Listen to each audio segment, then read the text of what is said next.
আজকে দুপুরে বানাবো চিকেন। তো চিকেনটা আনার সাথে সাথে দেখো আমি পরিষ্কার করে ভালো মতো ধুয়ে নিয়ে এসেছি। এদিকে ননদ আর ভাগ্নি বসে গেছে কাটার জন্য।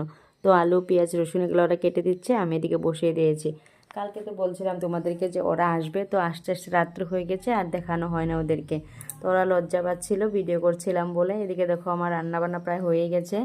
ডাটা দিয়ে ছোটো মাছ দিয়ে ভাজা করেছি, আর করবো চিকেন, আর হবে শীতলের তরকারি। তো আজকে আর রেসিপি শেয়ার করা হয় না, শুধু ডাইরেক্ট তোমাদেরকে রান্নাবান্নাগুলো দেখিয়ে দেবো একদম।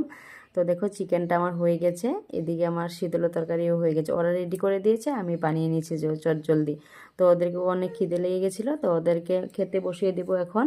বারান্দাতে সবাইকে একসাথে বসিয়ে তারপরে দিয়ে দিব খাবার। দেখো সবাই বসে গেছে, এখন আমি সব কিছু রেডি করে নিয়ে এসেছি, ওদেরকে খাবার দিয়ে দিচ্ছি। তো আজকের পর্যন্ত এতটুকু। ভিডিওটা ভালো লাগে অবশ্যই লাইক কমেন্ট শেয়ার করে দিও।